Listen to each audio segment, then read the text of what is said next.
রামপ্রসাদ আরও অগ্রসর হইয়া অনন্তর একখানা হাত ধরিয়া হাসি মুখে বলিল, আমাকে দেখিয়া তোর ভয় করে? আমি তো তোর এখানে কোনো বিচার করিতে আসি নাই, আসিয়াছি কেবল তোকে দেখিবার জন্য। ভিন্ন গ্রামের মানুষ আমি, আমার বাড়িতে তোর মার মতো মা নাই, আমার আঙিনাতে তোর মতো ছোট দাদু ভাইয়েরা খেলা করে না। মা যদি এ গায়ে না উঠিয়া আমার গায়ে গিয়া উঠিত, এক ঘর আছি, আমার গায়ে তা হইলে 2 ঘর হইত।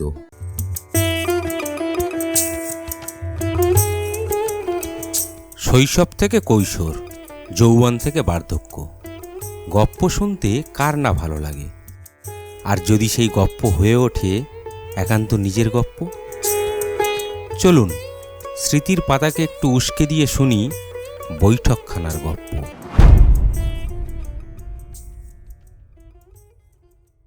দয়া করে লাইক, কমেন্ট, শেয়ার ও অবশ্যই সাবস্ক্রাইব করতে ভুলবেন না কিন্তু। নমস্কার, আমি তনুময়, আর আপনারা শুনছেন বৈঠকখানার গপ্প। আজকের নিবেদন অদ্বৈত মল্লবর্মণের সেই বিখ্যাত উপন্যাস তিতাস একটি নদীর নাম। উপন্যাসটিকে লেখক 4টি পর্বে ভাগ করেছেন। প্রতিটি পর্বে আবার রয়েছে 2টি করে খণ্ড। লেখকের বিভাজন অনুযায়ী উপন্যাসটিকে আপনারা ধারাবাহিকভাবে শুনতে পাবেন। চলুন শুরু করি। তিতাস একটি নদীর নাম, 5ম পর্ব, নয়াবসত।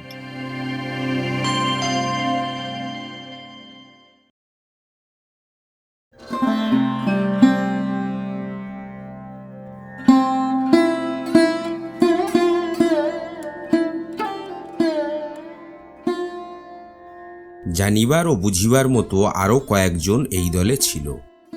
সময় অল্প, 2-1 কথাতে শুভলার বউ 2-1 জনের পরিচয় দিল। এই জনের নাম নিতাই কিশোর। ঘুষ খাইয়া পেট মোটা করিয়াছে, কিন্তু চালে 1 মুঠো ছন নাই।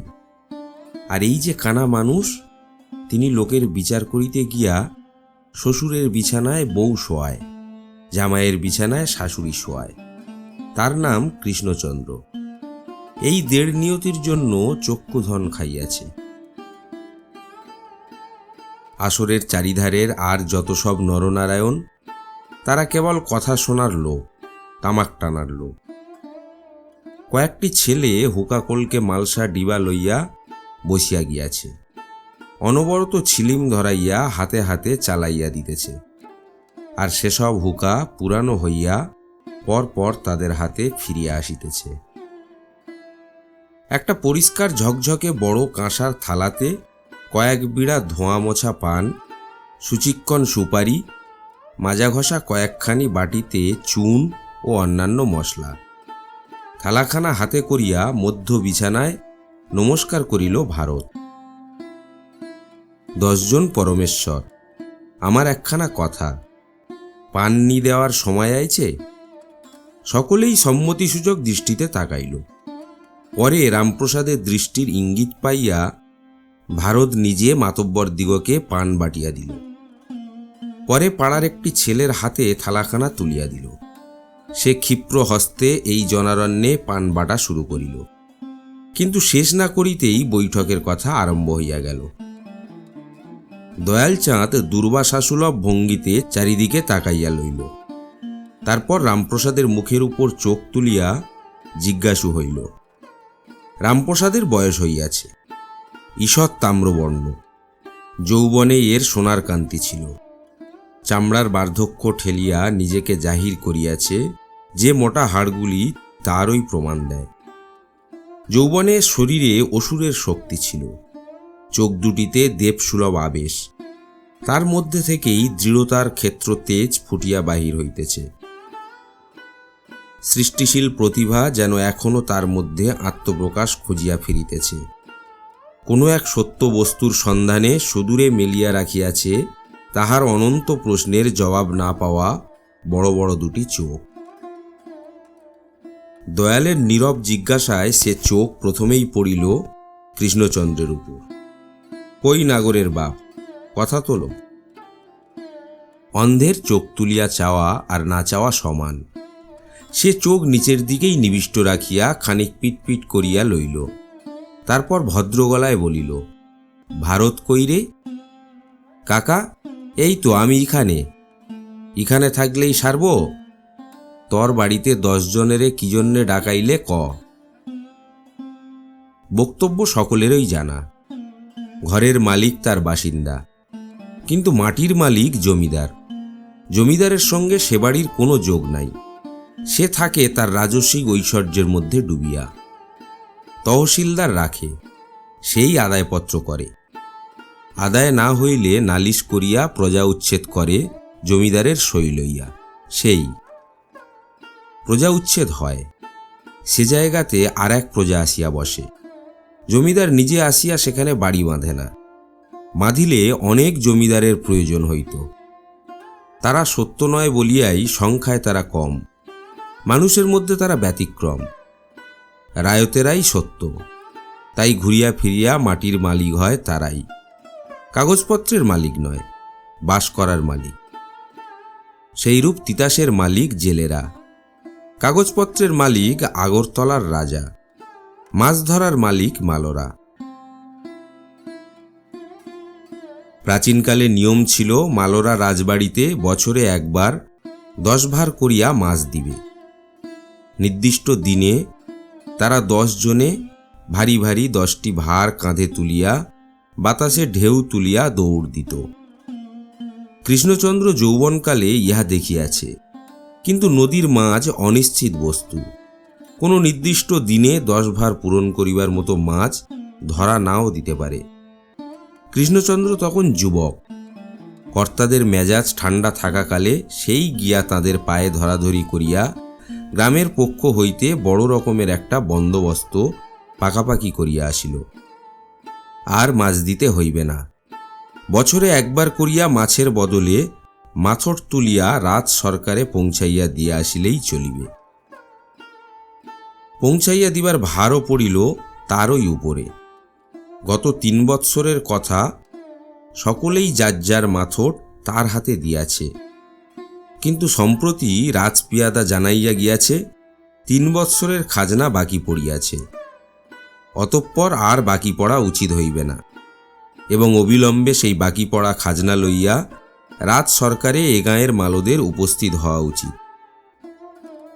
আজিকার সভাতে রাজদূতের সেই ভীতি প্রদর্শনের বিষয় প্রধান আলোচ্য হইলেও সামাজিক ব্যাপারের এবং কারো কারো ব্যক্তিগত বিষয়ের অনেক কথাই আলোচনার জন্য অপেক্ষমান। কিন্তু তাহার নিজের কৃতকর্মের কথাই সকলের আগে উঠিয়া পড়ে। এই ভয়ে কৃষ্ণচন্দ্র জোর করিয়া মুখে একটু হাসি টানিয়া নতমুখেই বলিল, কি আর কইব, ভারতের মাইয়ারে বিয়া দিতে লাগব। তারই কথা উচ্চারণ করবার জন্য বৈঠক ডাকাইছে। কথা কি আর আমরা বুঝতে পারি না? হাঁ করতে আলজিহার টের পাই। ভারত তার 2.5 বছরের নগ্না নন্দিনীকে ররুদ্যমান অবস্থায় একটু আগে কোলে হইতে নামাইয়া আসিয়াছে। তাহারই সম্পর্কে রসিকতা উঠিয়াছে দেখিয়া সেও চটপট উত্তর দিল, মাতব্বর কাকা থাকতে আমার মাইয়ার আর বিয়ার ভাবনা। কাকা রাজি হইলে এই বৈঠকে 7 পাক ঘুরাইয়া দিতে পারি। কথাটা খুব হাসির। কৃষ্ণচন্দ্র মুখ নিচু করিয়া হাসিল। কেউ কেউ সে হাসিতে যোগ দিল, অনেকেই দিল না। যারা যোগ দিল না, একটু পরে ভারত যখন মূল কথা উত্থাপন করিল, তাদের মধ্যে তখন একটা অসন্তোষের গুঞ্জন উঠিয়া মিলিয়া গেল। আসরের চারিপাশে সর্বসাধারণের স্তরের যারা বসিয়াছিল, তাদের মধ্যে অনবরত হুকা চলিতে লাগিল, এবং কাশির মাত্রাটাও এই সময়ে চারিদিকেই একটু বাড়িল। মনের অসন্তোষ বাহিরে প্রকাশের ভাষা হয়তো ইহাদের আছে, কিন্তু প্রতিষ্ঠাহীন জীবনে সাহসের স্বভাবসুলভ অভাবই ইহাদিগকে যুগে যুগে দাবাইয়া রাখে। তাই ইহারা আগাইয়া আসিয়া সরবে মনের আলোড়নকে ভাষা দিয়া প্রকাশ করিতে পারে না। অন্যায়ের বিরুদ্ধে প্রতিবাদের সাহস হারাইলেও অন্যায়কে এরা কোনো যুগেই হজম করিয়া নেয় না। তাই কালে কালে দেশে দেশে এরা আগাইয়া সামনে আসিতে না পারিলেও এই অব্যক্তের দল প্রতিবাদ ঠিক জানায়। কোথাও হাসিয়া, কোথাও কাঁদিয়া, কোথাও শীষ দিয়া, আবার কোথাও তৈজসপত্র ভাঙিয়া বা দেওয়ালে মাথা ঠুকিয়া, ও কেরোসিন সিক্ত বস্ত্রাঞ্চলে দেশলাইয়ের কাঠি ধরাইয়া। গোকর্ণঘাট গ্রামের মালদের সাধারণ স্তরের লোকেরা মাতব্বরের অন্যায় কাজের বিরুদ্ধে প্রতিবাদ জানাইল সেদিন। হুকা টানিবার ছলে অনেকে একসঙ্গে কাশিয়া। দয়ালচাঁদের মুখ দিয়া অনুচ্চ স্বরে বাহির হইল, আমি হইলে তিতাসের জলে তলাইয়া গিয়া মান বাঁচাইতাম। 10 বৈঠকে লক্ষণ বর্জনের পালাখানা তুমি কইরো না দয়াল ব্যাপারী। ব্রজলীলার দিনে কুরুক্ষেত্র ঘটাইয়া লাভ নাই। কোন ত্রেতাযুগে কি কইরা রাখছ, অখন্তারে শুইয়া জল খাও। নিজেদের মধ্যে ব্যাপার, তাই মাতব্বররা ওর বেশি কথা বাড়াইল না। কেবল রামপ্রসাদ তিরস্কার করিল, কৃষ্ণচন্দ্র, মাতব্বরগিরির মানমর্যাদা তুমি বুঝিয়া রাখতে চাও না। কৃষ্ণচন্দ্র খুব লজ্জা পাইল, বলিল, আর কটা দিন ক্ষমা করো। ঠাকুর সকল, আমার একখান কথা। রামপ্রসাদ ফিরিয়া দেখে তার ঠিক পিঠের কাছেই রেশমি চাদর গায়ে একজন কথা কইয়া উঠিয়াছে। কি কইতে চাও, কও না। যারা এখান হইতে মাছ কিনিয়া শহরে গিয়া বিক্রি করে, তাদের সামনে এক নতুন সমস্যা দেখা দিয়েছে। সে সমস্যার সে একজন ভুক্তভোগী। মোড়লের আশ্বাস পাইয়া জানাইল, আনন্দবাজারের মাছ বিক্রেতাদের কাছে এখন জমিদারের লোক মাসুল চাহিতে শুরু করিয়াছে। মাছের ভার পিছু 2 আনা করিয়া মাসুল না দিলে বলিয়া দিয়াছে মালদিগকে বাজারে বসিতে দিবে না। রামপ্রসাদের চোখে মুখে একটা কঠোরতার ছায়া পড়িল। সে বাজারের ইতিহাসখানা চকিতে তার মনের পর্দায় ছায়া ফেলিল।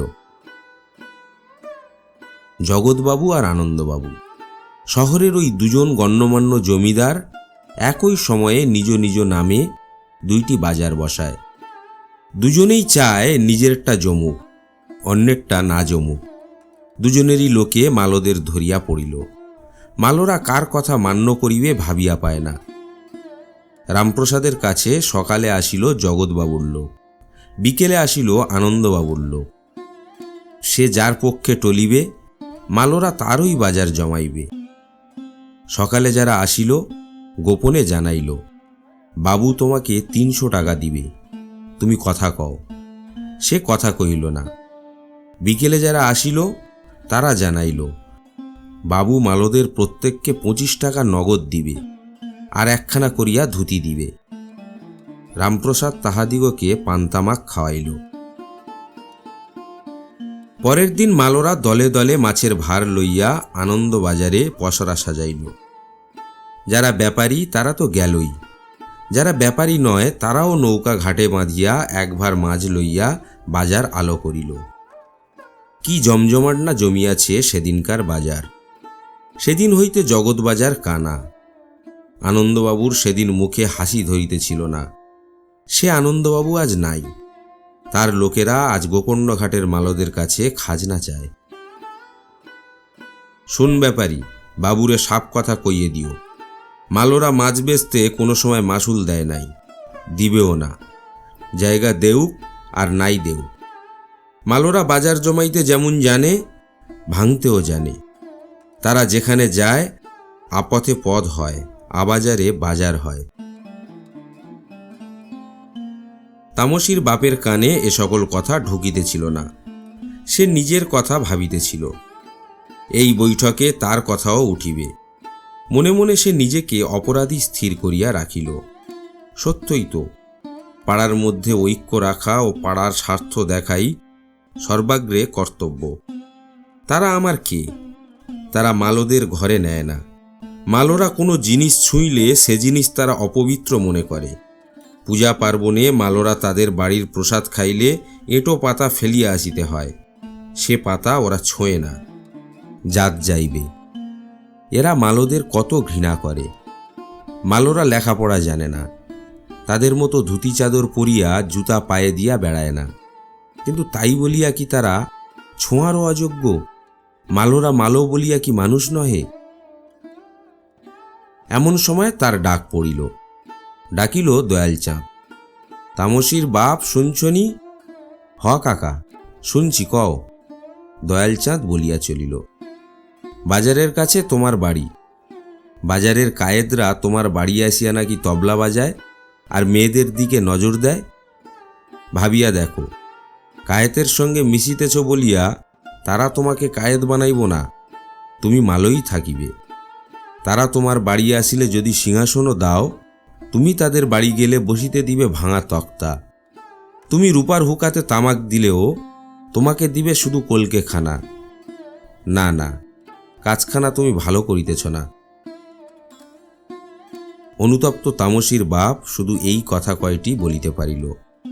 10 জন পরমেশ্বর, অনেক কাঁদছি, আর আমারে কাঁদাইও না। অবশেষে উঠিল অনন্তর মার কথা। তার বুক দুদ্দুর করিতে লাগিল। এ কথাটাও ভারতকেই তুলিতে হইল। নতুন যে লোক আসিয়াছে, আপনারা সকলেই শুনিয়াছেন। তারে নিয়ে কিভাবে সমাজ করিতে হইবে আপনারা বলিয়া যান। তারে কার সমাজে ভিড়াইবেন? কৃষ্টি কাকার, না দয়াল কাকার, না বসন্তর বাপ কাকার? কৃষ্ণচন্দ্র বলিল, কোন গোষ্ঠীর মানুষ আগে জিগাইয়া দেখো, কোন কোন জায়গায় জ্ঞাতি আছে আগে জানো। আদেশ মতো শুভলার বউ তাকে জিজ্ঞাসা করিল। অনন্তর মা কাঁদিতে কাঁদিতে বলিল, ভাইন সকল, গোষ্ঠী জ্ঞাতির কথা আমি কিছুই জানি না। শুনিয়া সকলেই নিরুৎসাহ হইল। কেহই তাহাকে নিজের সমাজে লইতে আগ্রহ দেখাইল না। কৃষ্ণচন্দ্র বলিল, আমার সমাজ 20 ঘরের, ঘর আর বাড়াইতে চাই না। দয়ালচাঁদের সমাজও 10 ঘরের, প্রত্যেকটাই বড় ঘর, তার সমাজেও ঠাঁই হওয়া অসম্ভব। মঙ্গলা বসিয়াছিল সকলের পশ্চাতে। ঠেলিয়া ঠুলিয়া আগাইয়া আসিয়া সে বলিল, আমার সমাজ মোটে 3 ঘরের। রামপ্রসাদ জিজ্ঞাসা করিল, কারে কারে লইয়া তোর সমাজ? শুভলার শ্বশুর আর কিশোরের বাপের লইয়া। তা হইলে নতুন মানুষ লইয়া তোর সমাজ হইল 4 ঘর। কাকা। কৃষ্ণপক্ষের রাত, দশমী কি একাদশী হইবে। কালীঢালা আঁধারের ভিতর দিয়া রামপ্রসাদ চলিয়াছে। তার সারা দেহে বার্ধক্য যেন জোর করিয়া ছাপ মারিয়াছে। অঙ্গ প্রত্যঙ্গের গ্রন্থিবন্ধন যেন অনেক কষ্টে শিথিল হইতে পারিয়াছে। আবেশায়ত চোখ দুটি হইতে কিঞ্চিত দৃষ্টিশক্তি যেন সবলে অপসৃত হইয়াছে। রামপ্রসাদের আজ যেন কি হইয়াছে। রামপ্রসাদ পথ হারাইয়া ফেলিল। যে পথ চিনিয়া চলে তার পথ একটি, আর যে দিশাহারা হইয়া চলে তার পথ শত শত। মালিবাড়ির পথের পর আর একটা পথে পা দিয়া তার আত্মকেন্দ্রিক চিন্তার স্তব্ধতায় সহসা ঢেউ জাগাইল এই মালিনী। অনেক সময় একটা চিন্তা মানুষের মনে আসিয়া ঢোকে আকস্মিকভাবে, আগে একটুও খবর না দিয়া। তার অবচেতন মনে চিন্তার সঙ্গে সে চিন্তা যোগ রাখিয়া আসে না, একেবারে আকাশ ফাঁড়িয়া আবির্ভূত হয়। সে মীমাংসা মনস্তাত্ত্বিকের কাজ। আমরা দেখিতে পাই সে চিন্তা আকস্মিক আসিলেও আগের চিন্তাগুলির তাহা অনুপূরক। তাই মালিনী তার মনে আকস্মিক হইলেও সঙ্গে সঙ্গেই জানা গেল সে একটা প্রসঙ্গের আবছা তরিতে ভর করিয়াই আসিয়া নামিয়াছে তার চিন্তার জোয়ারে। হয়তো রামগতির উঠানে জড়ানো জাল দেখিয়া মনে হইয়াছিল বিভ্রান্তি রামপ্রসাদের যে এটা মালিনীর বাঁশের ঝাড়। হয়তো পথ চলিতে চলিতে এও মনে হইয়াছিল আমার পথের ডান দিকেই একটা বাড়ি আছে, সেটাকে বলে মালিবাড়ি। সে বাড়ি এখন পোড়া। তার পাশ দিয়া যে পথ গিয়াছে, রাতে সে পথে কেউ হাঁটে না।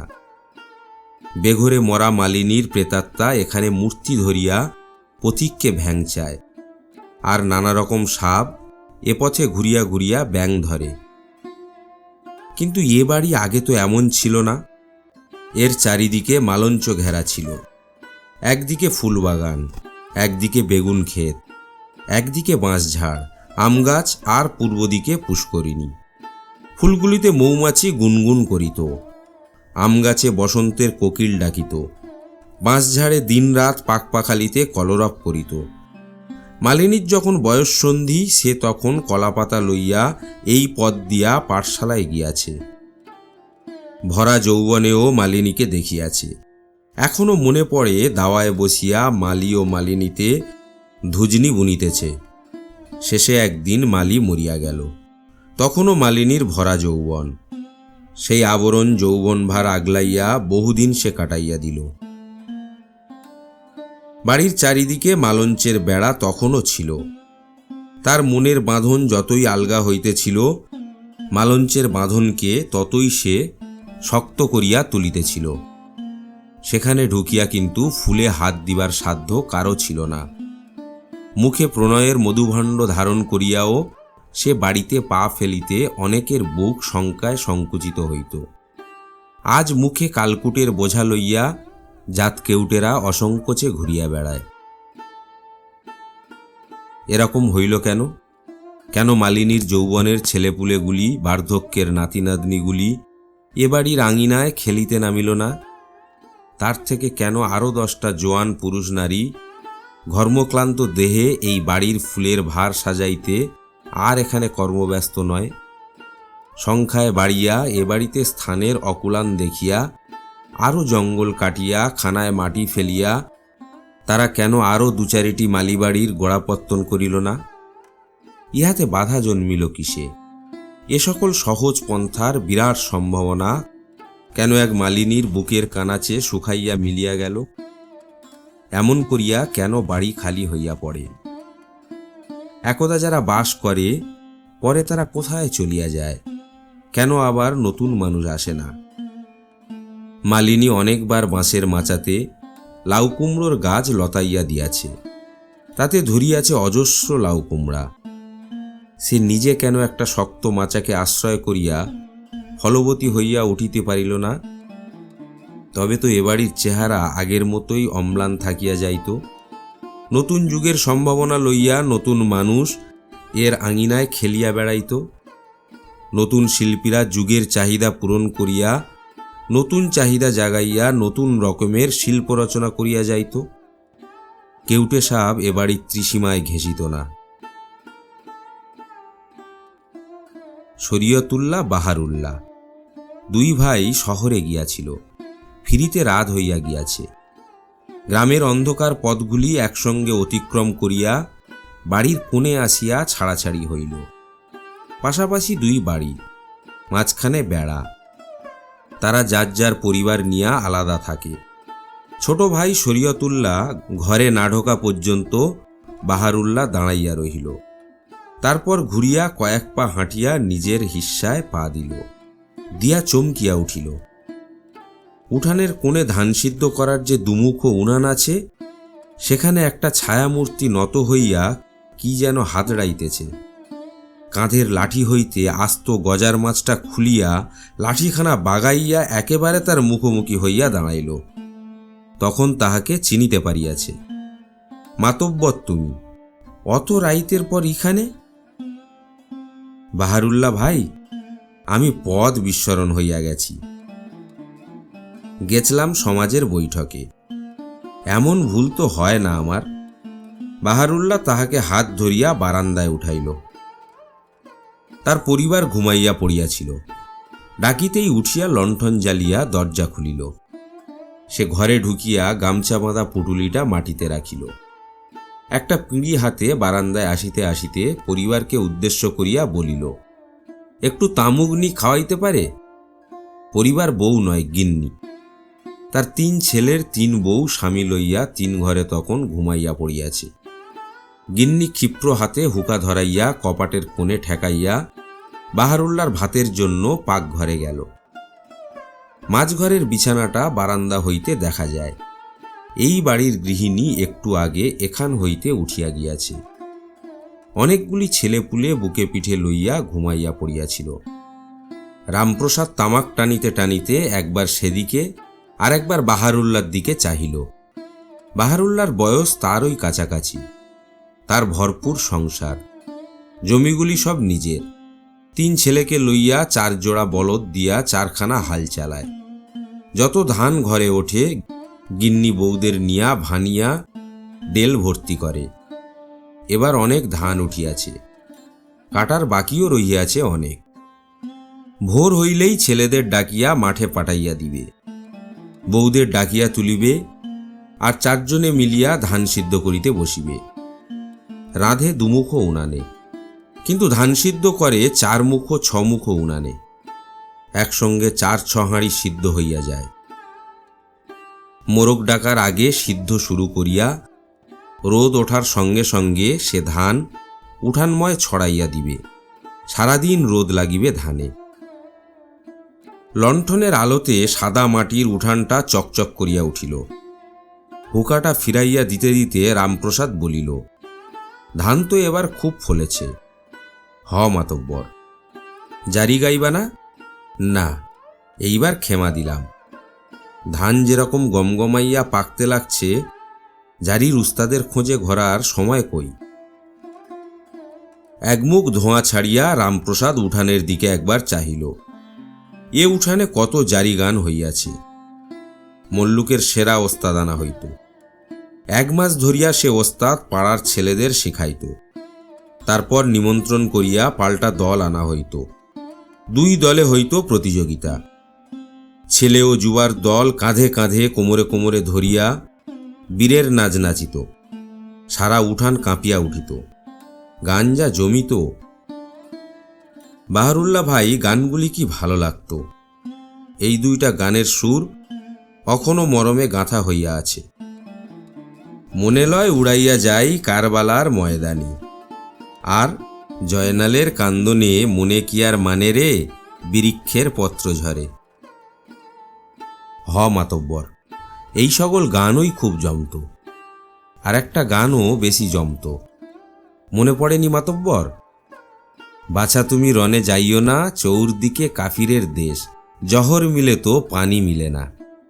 এই সকল গান কবছর শুনি না। আমার এই উঠানে জারি গান কতবার হইছে। সে গানে মালোরাও নিমন্ত্রণ পাইত। রামপ্রসাদ কতদিন এই উঠানেই বসিয়া শুনিয়াছে। বীর রস করুণ রসের সে সকল গান শুনিতে বসিলে ওঠা যায় না। কয়েক বৎসর ভালো ফসল হয় না। চাষিরা কেবলই দেনায় জড়াইয়া যাইতেছে। লোন কোম্পানির টাকা আনিয়া কত চাষি আর শোধ করিতে পারে নাই বলিয়া প্রতি কিস্তিতে কত শাসানি কত ধমক খাইয়া মরিতেছে। জারি গাহিবে তারা কোন আনন্দে। এবার ভালো ধান হইয়াছে, সে ধান তুলিয়াই সারা হইতেছে। জারি গান গাইবার সময় কই। মালগোষ্ঠীর কালী পূজার দেরি কি মাতব্বর? বেশি দেরি নাই, সামনের অমাবস্যায়। এইবার গান দিবা না? হ, 8 পালা, 4 পালা যাত্রা আর 4 পালা কবি। 8 পালা? এই টাকা দিয়া তারা মালোপাড়ায় যদি একটা স্কুল দিত। আর স্কুল? মালোরা পুলকে বাঁচে না, তারা দিব স্কুল? দেখো মাতব্বর, নিজে তো আঞ্জি ক খ শিখলাম না, কিন্তু কালা আখর যে কি চিজ অখন কিছু টের পাই। মসজিদের কিনারে এজমালির যে মক্তব জমাইছি, বেহানে তার কাজ দিয়া যাইতে যাইতে খাড়া হইয়া থাকি। তারা পড়া করে, আমার কানে মধু বরিশন করে। বাহারুল্লাহ ভাই, উচিত কথা কইলে মালোরা লাঠি মারতে চায়। এই দুঃখেই তো গাঁও ছাইড়া দেশান্তরী হইলাম। জোরে একটা টান দিয়া হুকা রাখিতে রাখিতে বাহারুল্লাহ বলিল, মালগোষ্ঠী সুখে আছে, মরছি আমরা চাষারা। ঘরে ধান থাকলে কি, কোমরে একখান গামছা জুটেনি। পাট বেচার সময় কিছু টাকা হয়, কিন্তু খাজনার মহাজন সামলাইতে সব শেষ। কত চাষায় তখন জমি বেচে। তোমরা তারার দোয়ায় এখন অবধি আমার জমিতে হাত পড়ছে না, পরে কি হইব কওন যায় না। এই কামও কইর না বাহারুল্লাহ ভাই, জান থাকতে জমি ছাইড় না। মালগোষ্ঠীর কথা আলগা, তারা জলের উপরে জগটুঙ্গি বাইন্ধা আছে। জোয়ারে বাড়ে, ভাটায় কমে। জলের আবার একটা বিশ্বাস, মাটির সাথে সম্বন্ধ ছাড়া মানুষের জীবনের কোনো বিশ্বাস নাই বাহারুল্লাহ ভাই। চলো মাতব্বর, তোমারে আগাইয়া দেই। রামপ্রসাদ উঠানে নামিয়া দেখে চাঁদ উঠিয়াছে, বড় তেজালো চাঁদ, সামনের দিকে যেন রথ ছুটিয়া আসিতেছে। জোছনা উঠেছে বাহারুল্লাহ ভাই, তুমি ঘরে যাও, খাও গিয়া, এখন আমি একলাই যাইতে পারমু। যে শিশু আকাশ কোণে হামাগুড়ি দিয়া উঠিয়াছিল, সে এখন ধাপে ধাপে আগাইয়া আসিতেছে। সুনীল স্বচ্ছ আকাশখানা দূরের না দেখা জগৎ হইতে অনেকখানি নিচে যেন নামিয়া আসিয়া ঘুমন্ত মালোপাড়ার উপর চাঁদোয়া ধরিয়াছে। গায়ে গায়ে লাগানো ছনের ঘরগুলি বিমল আলোর ধারায় স্নান করিয়া এককালে মাথা তুলিয়া আছে। কানাচে কানাচে পড়িয়াছে ছোট ছোট ছায়া, তাই মাড়াইয়া চলিতে লাগিল রামপ্রসাদ। মালোপাড়ায় জ্যোৎস্নার এমন অজস্রতা, এর প্রতি ঘরের উপর গলিয়া পড়া রূপলোকের এমন পরিপূর্ণ হাসি, নির্মল আকাশের স্বচ্ছতার সঙ্গে মাথা উঁচু করা ঘরবাড়িগুলির এমন আবেগময় আলিঙ্গন, এ দৃশ্য পাড়ার আর কেউ দেখিল না, দেখিল কেবল রামপ্রসাদ। আরও একজন দেখিতেছিল, কিন্তু সে দেখা অর্থহীন, অনুভূতিহীন। রামপ্রসাদ গিয়া রামকেশরের উঠানে পা দিতেই দেখে সে ধাঁ করিয়া উঠানের একধার হইতে অন্য ধারে চলিয়া যাইতেছে। রামকেশরের উঠানে আলোর তেজ কম, সারা উঠান ঢাকিয়া বাঁশের আগায় জাল ছড়াইয়া রাখিয়াছে। মাটির উপর তার ছায়া পড়িয়াছে, জালের খোপের ভিতর দিয়া মাছেরা মাথা গলাইতে পারে না, কিন্তু চাঁদের আলোরে আটকায় কার সাধ্য। প্রতি খোপের ফাঁক দিয়া সে আলো উঠানের স্বচ্ছ মাটিতে পড়িয়াছে। কোনো সুস্তুরা মালোর মেয়ে বুঝি অপার্থিব ক্ষমতায় আলোর জাল বুনিয়া রামকেশবের উঠানের মাটিতে বিছাইয়া দিয়াছে। উত্তরের ভিটির ঘর রামকেশবের, 2 চালের ঘর, সামনে একফালি বারান্দা। অনুচ্চ ভিটির কিনারাগুলি স্থানে স্থানে ভাঙিয়া গিয়াছে। ঘরের পূবের অংশ অন্দরমহল, এককালে আবরু বেড়া ছিল, ভাঙিয়া পড়িয়াছে অনেক দিন আগে। ছেঁড়া জাল দিয়া ভাঙা জায়গাগুলি ঢাকিবার চেষ্টা হইত, এখন আর সেরূপ চেষ্টা নাই। দেখিলেই মনে হইবে এ বাড়ির আবরু রক্ষার প্রয়োজন ফুরাইয়া গিয়াছে। বারান্দার উপরে একপাশে চালের সঙ্গে ঝুলাইয়া রাখিয়াছে কতকগুলো এলোমেলো দড়াদড়ি, তার পাশে কয়েকটা ছেঁড়া জালের পুঁটুলি উপরি উপরি মাটিতে ফেলিয়া রাখিয়াছে। তার ওই উপরে কুকুর কুণ্ডলি দিয়া বোধহয় লোকটা শুইয়াছিল। ধাঁ করিয়া উঠানে নামিয়া রামপ্রসাদের সামনা দিয়া ভৌতিক ক্ষিপ্রতায় 3 লাফে উঠান পার হইয়া গেল। খালি গা, পরনে একখানি গামছা, মাথায় এক বোঝা আলুথালু চুল, মুখ ভর্তি দাড়ি। যাইবার সময় জলের নিচেকার বুনানো আলো ছায়ায় তার মাটিমাখা কালো শরীরটা চিকচিক করিয়া উঠিল। একটু অস্বাভাবিক ফোলা শরীর। রামপ্রসাদ দেখিয়া চিনিল। সে ঝুলানো হাত দুটি ঘন ঘন নাড়িতে নাড়িতে মুখ বাড়াইয়া আক্রমণের ভঙ্গিতে আগাইয়া আসিল। রামপ্রসাদের মুখের কাছে মুখ আনিয়া বিকৃত মুখে ম্লান একটু হাসিয়া বিজ্ঞের মতো আস্তে আস্তে বলিল, অমাতব্বর, অতদিন পরে? আচ্ছা, বারান্দায় উঠো, দেখো কি কাণ্ডখানা হইয়া আছে। কি কাণ্ড হইয়া আছে? আরে শালা, কি কাণ্ড দেখো না গিয়া। হাত ধরিয়া বারান্দায় তুলিয়া নিয়া দেখাইল। দা দিয়া মাটিতে 3-4টি গর্ত খুঁড়িয়াছে, লম্বা গর্ত। একটার মুখ খুঁড়িতে খুঁড়িতে আর একটার গায়ের উপর তুলিয়া দিয়াছে। সেইখানে আঙুল ঠেকাইয়া বলিল, দেখো চাইয়া, কি হইতাছে? মাইয়া চুরি হইতাছে। এই তোমার মেঘনা গাঁও, ওইখানে খাড়ি, খাড়িতে আছিল নাও। বড় গাঁয়ে কি কইরা গেল? জায়গা দেখি মাইয়া চুরি হইতাছে। বাইরে জোছনা ফটফট করে, ভিতরে আন্ধাইরে মাইয়া চুরি হয়। কি কও মাতব্বর? রামপ্রসাদ কিছুই কহিল না। তিতাসের শুশুক মাছগুলি যেমন সন্ধ্যায় ছায়া পাইয়া ভাসিয়া নিঃশ্বাস ছাড়ে, জালের পুঁটুলিগুলির ওপর বসিতে বসিতে ফোঁস করিয়া একটা নিঃশ্বাসের শব্দ তার নাক দিয়া বাহির হইল। ঘরের ভিতর রামকেশব অকাতরে ঘুমাইতেছে। নাক ডাকার শব্দ শোনা যায়। শেষ রাতে জালে যাইবে, এখন তাকে ডাকিয়া জাগানো মর্মান্তিক। ঘুম ভাঙা মানুষ মাথা ঠিক রাখিয়া জাল ফেলিতে পারে না, তার রোজগারটাই মাটি হবে। শেষ রাতের আর দেরি কত? রামপ্রসাদ অধিক ভাবিতে পারিল না। চিন্তাতে বিমনা, ক্লান্তিতে অবশ রামপ্রসাদকে জালের উষ্ণতাটুকুর মাঝে ঘুম একেবারে কাত করিয়া ফেলিয়া দিল।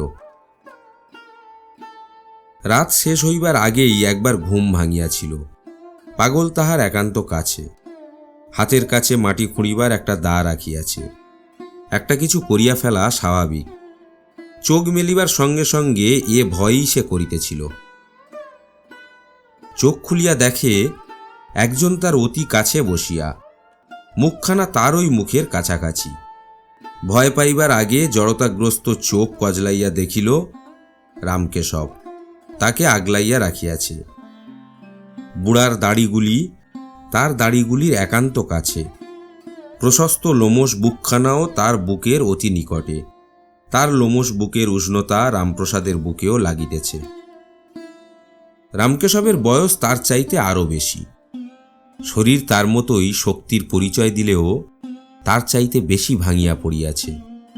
চুল দাড়ি, চোখের ভ্রু, কানের লোম এখনো কাঁচা পাকা। রামপ্রসাদের সনের মতো সাদা চুলদাড়ির নিকট তাকে আকাশের পথে কাঁধ হইয়া দৌড় দেওয়া চাঁদ বারান্দায় ঢুকিয়া পড়া আলোতে নাবালকের মতো দেখাইতেছে, যেন দুইটি প্রাগৈতিহাসিক শিশুর অপার্থিব সমন্বয় ঘটিয়াছে, যার ইতিহাস স্তব্ধ রাত্রি ছাড়া আর কেউ জানে না। আর একজন যে জানে, তার কোনো অনুভূতি নাই। দুইজনের মধ্যে এই রকম কথাবার্তা হইল। মাতব্বরের ছেলে ডাক দিলে না। কোন সময় আসিয়াছ জানিলাম না, শীতে কষ্ট পাইলে। না মালোর ছেলে, শীতে কষ্ট বেশি পাই নাই। ঘুমাইয়া পড়িলে আবার কষ্ট কি? ভাবিলাম তুমি যখন শেষ রাতে নদীতে যাইবে, তোমার নৌকায় আমি যাইব, তুমি আমাকে যাত্রাবাড়িতে নামাইয়া দিবে। সারা রাতে একবার বাহির হইয়াছিলাম। বাহির হইয়া দেখি একটা মানুষ, কাছে আসিয়া দেখি তুমি। জাগাইলাম না, পাগলটা কাছে, তাই বসিয়া গেলাম শিয়রে। রাতের জালে যাওয়া আর বাবা আমারে দিয়ে কুলাইবে না। খেউ তুলিয়া জালে হাত দিলে হাত ঠকঠক করিয়া কাঁপে। গাঙের বাতাসে কান কপাল ভাঙিয়া নামায়, বুক যেন ভোঁতা ছুরি দিয়া কাটে। আমার কি আর বাবা মাছ ধরার সময় আছে? আমার এখন গুফার মধ্যে বসিয়া বসিয়া তামাক টানিয়া কাটাইবার দিন। বিধি তারে কোন পাগল বানাইল। কত পাগল ভালো হয়, আমার পাগল ভালো হইল না। ঘরে আসিয়া বসো, আমি তামাক জ্বালাই। মাটির গাছাতে কেরোসিনের আলো মিটমিট করিতেছে। বাহির হইবার সময়েই রামকেশব জ্বালিয়াছিল। তার ওই মলিন আলোতে ঘরখানার মলিনতা অধিকতর স্পষ্ট হইয়া উঠিয়াছে। ভাঙা চাটাইয়ের উপর ময়লা ছেঁড়া কাঁথা পাতিয়া বিছানা। দুইটি বালিশের একটিতে তুলা বাহির হইয়াছে, সেটিতে রামকেশব শুইয়াছিল। চুলে দাড়িতে একটু একটু তুলা এখনো লাগিয়া রহিয়াছে। অন্য বালিশটিতে মাথা রাখিয়া যে শুইয়া আছে, খুব ভারী রোঁয়া ওঠা কাঁথাতে তার পা থেকে মাথার বালিশ অবধি ঢাকা। সে রামকেশবের পরিবার। অবুড়ি, উঠ, চাইয়া দেখ। কাঁথার পুটুলি নাড়িয়া উঠিল। মলিন কন্থাবরণের অন্তরাল হইতে উন্মোচিত হইয়া ততোধিক মলিন মুখখানায় প্রশ্ন করিল, অত রাইতে বাড়িতে কোন কুটুমের পাড়া? বজ্জাত বুড়ি, কথা কইস না, জামাই। জামাই? জীর্ণ স্মৃতির ছেঁড়া সুতোগুলি মিলাইতে অনেকবার চেষ্টা করিল, কিন্তু তার বাড়িতে জামাইকে আসিতে পারে হিসাব মিলাইতে পারিল না। পিছুটি পড়া চোখে ঘুমের ঘোর, ছাপ পড়া খড়ি ওঠা চামড়ার মুখমণ্ডলের ঘুমের জড় প্রলেপ, তার উপর ফাঁকে ফাঁকে দাঁত না থাকায় মুখের হাঁ। এ সকল মিলাইয়া বুড়ির হতবুদ্ধির মতো তার দিকে চাহিয়া থাকাকে রামকেশবের নিকট এত কুৎসিত মনে হইল যে আর সহ্য করিতে পারিল না। হাত ধরিয়া তাকে এক টানে তুলিয়া বসাইল। খুলিয়া যাওয়া কটির ও বুকের কাপড় অশেষ চেষ্টায় ঠিক করিতে করিতে বুড়ি জিজ্ঞাসা করিল, জামাই আইল কোনখান থাইক্কা? না কইলে কেমনে বুঝি কও? যাত্রাবাড়ির জামাই, বসন্তর বাপ। ভাগ্নি জামাই, দেশ দেশান্তরে মান্য করে। ভাগ্নি মরিয়া গিয়াছে, তাই এ বাড়িতে আর আসা যাওয়া নাই। বুড়ির মাথা কিঞ্চিত পরিষ্কার হওয়ার পর ঘোমটা টানিয়া দেওয়ার কথা মনে পড়িল। রাতের স্তব্ধতা ভেদ করিয়া অনেক দূরে মোরগ ডাকিয়া উঠিল। যারা খাটিয়া খায় ইহা তাহাদের নিকট ব্রাহ্ম মুহূর্ত। এই সময়ে চাষির মেয়েরা ধান সিদ্ধ করিবার জন্য উনানের মুখে আগুন দেয়। মালোর মেয়েরা চোখে মুখে জল দিয়া সনসুতা কাটিতে বসে। পুরুষেরা যারা আগ্রাতে যায় নাই, এই সময় জাল কাঁধে রওনা হয়। কাঁধে জাল, হাতে হুকা, রামকেশব বাহিরে পা দিতে দিতে বলল, মাতব্বরের পুত, আইজ কিন্তু যাইও না। প্রতিটি ঘরের আঙিনাতে রোদ নামিয়াছে, সকালের সোনালি রোদ। কারো বৌঝি বসিয়া নাই, কারো ছেলে মেয়ে বিছানায় পড়িয়া নাই, তারা আঙিনায় নামিয়া পড়িয়াছে। মায়েদের শাড়ি 2 ভাঁজ করিয়া গা ঢাকিয়া গলাতে বাঁধা ছিল, রোদ পাইয়া খুলিয়া দিয়াছে। খালি গায়ে এখন খেলাতে মগ্ন, কালোতে ফর্সাতে মেশানো সুন্দর স্বাস্থ্যোজ্জ্বল শিশুর দল। রামপ্রসাদ তাহাই দেখিতে দেখিতে নদীর দিকে চলিল। তার চোখে আজ রোদের সোনা মিশিয়া চারদিক সোনাময় হইয়া গিয়াছে। আজ এরা যেন সব সোনার শিশু। সোনার খেলনা হাড়িকুড়ি লইয়া রূপার বালিতে ভাত চাপাইয়া চাঁদ সুরুজের দেশে নিমন্ত্রণ পাঠাইয়াছে, তবে নেহাতই খাইবার স্থূল নিমন্ত্রণ। অনন্ত আঙিনাতে নামিয়া খেলায় মাতিয়াছে। মায়ের সাদা পাড়ের কাপড়খানা 2 ভাঁজ করিয়া গলায় বাঁধা। রামপ্রসাদ তার কাছে গিয়া দাঁড়াইল। সেও এই সাদা চুল দাড়িওয়ালা লোকটার দিকে চাহিয়া রইল। তারপর সহসা কি ভাবিয়া বারান্দার উপর উঠিয়া ডাকিল, মা। মা বারান্দায় নামিয়া এমন মানুষকে তার আঙিনায় এমন বিহলভাবে দাঁড়াইয়া থাকিতে দেখিয়া এত বিস্মিত হইল যে না পারিল ভিতরে চলিয়া যাইতে, না পারিল মাথার ঘোমটা টানিয়া দিতে। রামপ্রসাদ আরও অগ্রসর হইয়া অনন্তর একখানা হাত ধরিয়া হাসি মুখে বলিল, আমাকে দেখিয়া তোর ভয় করে? আমি তো তোর এখানে কোনো বিচার করিতে আসি নাই, আসিয়াছি কেবল তোকে দেখিবার জন্য। ভিন্ন গ্রামের মানুষ আমি। আমার বাড়িতে তোর মার মতো মা নাই। আমার আঙিনাতে তোর মতো ছোট দাদু ভাইয়েরা খেলা করে না। মা যদি এ গায়ে না উঠিয়া আমার গায়ে গিয়া উঠিত, 1 ঘর আছি, আমার গায়ে তা হইলে 2 ঘর হইত।